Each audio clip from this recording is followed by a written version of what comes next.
Hi guys. I want to tell you that the divine masculine has been waiting for you because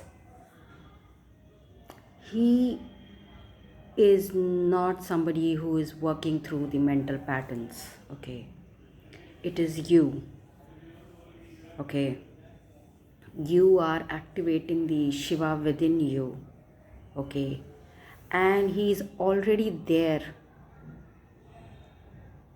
on that level where you are supposed to reach. Okay, he's waiting for you.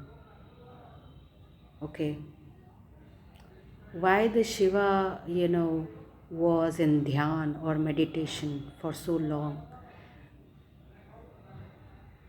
and Parvati comes along and claims that he's my Shiva? Because she has worked through those mental patterns that keeps her stuck and confused as to who is my divine masculine. And he and then she follows her intuition throughout her healing journey, and once she complete her journey, that's when she can see her Shiva clearly, that this is my Shiva. While the Shiva is waiting for her, he is not on a healing journey. Okay, it is you who has to do the healing journey. Okay, because men are very clear about what they want and what they don't want. Okay, they are very clear about it. It's you who, the women gets confused as to what they are doing is right or not, because they, the feminines who are nice feminines, I'm not talking about the toxic feminines, the feminines who are good at heart, they get really confused when they hurt somebody. They think that I'm not sure whether I did right or wrong, you know maybe I shouldn't have hurt this person, although that person may be well deserving that rudeness from you.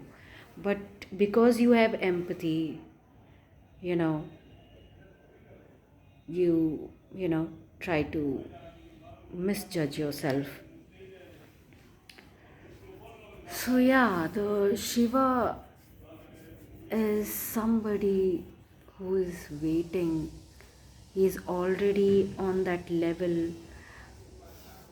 Have you seen the marriages, where the whenever you see the marriage, you might have noticed, I'm not sure if you have noticed, but the groom is always already there in the mandap, or at the stage, waiting for the women to come. He's already there, and it is a symbolization that the men who you are about to get married, or you are supposed to get married, will already be there on that healed standard, where you are supposed to be. Okay, it's in his DNA that he has already got a healed DNA within him. Okay, and you are supposed to reach that level. So I mean, it's very well that he could find somebody who has a healed DNA or a better DNA than him. But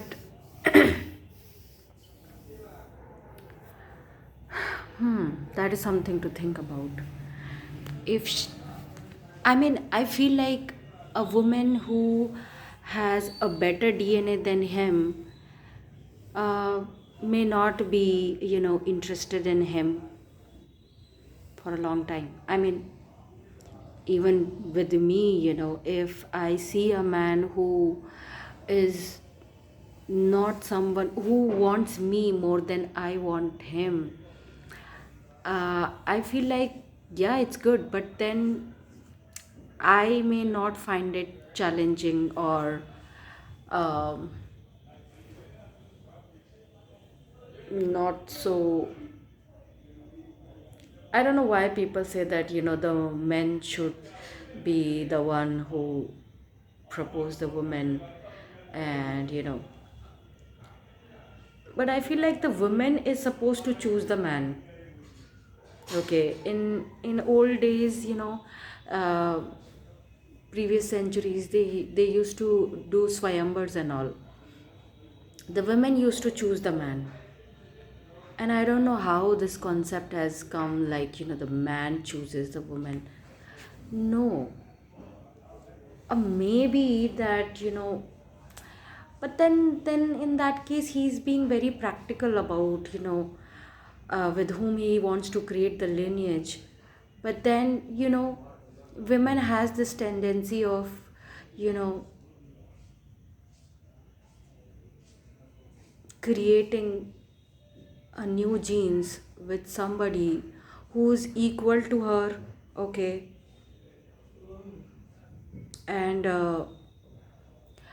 I feel like, they say that, you should always be, marrying somebody, in a equal class or something like that. And maybe it is kind of true, I feel, because, you can't have somebody who's better than you and you keep pleasing them, and you can't have somebody who's maybe lower than you. I'm sorry to use these words, but it's not what I'm trying to say, in a mean way or rude way, but I'm just trying to say that, there should be a, see, you naturally, you may be understanding this thing that, there should be an equal give and take relationship, right? So when somebody has more to offer you, or they have less to offer you, there, that creates an imbalance, right? So you are supposed to be with somebody who is at your equal level. Okay. And uh, so the divine feminine has to reach to her shunya to find, to attract a, shunya or the divine masculine in her life. Okay. And there are feminines who do not do the healing journey. They have got the DNA, however they have got, and uh,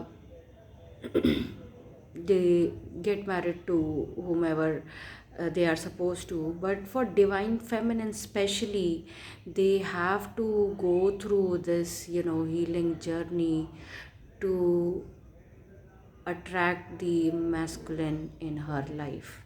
Okay. It is for the divine feminines to do the healing journey. Not all the women are supposed to do, they do the journey, and maybe they are not, I mean, it's not in their destiny or fate to do the healing journey. It's it's for the divine feminines to do the healing journey, and then only have a man with whom she will be creating something. Okay. Not with the catalyst twin flame, not with the karmic twin flame, because they are there to help her, heal the patterns she has in her DNA. Okay, she is not supposed to be with them all all her life, because she is supposed to figure out the patterns, you know, while working with them. Okay. And move on to the next, in the sense, when she is with the catalyst, she, once she figure out why the catalyst is there, she moves on to, I mean, not consciously, but then she attracts a karmic twin flame, and then when she figures out that, then she attracts the divine masculine. And with divine masculine as well, it's not something, you know I mean, yeah, it's a happy thing to think about, but then again, here he has got a pattern, or maybe he has not got a pattern, but you are supposed to be together to create a pattern. Okay, the the future baby or whatever you are creating along with him. I am not sure that it could be just babies, okay? It could be just you being together and creating a environment which which works on a pattern, basically. Okay. So I'm not I cannot assure you that it could be just babies that they have to create together, but it could be possible. I am not sure about it right now. Okay. But then, yeah, the divine masculine waits for the divine feminine to heal and come to that level where she can attract the divine masculine in her life. Okay, so thank you. Bye. Take care. Radhe Radhe.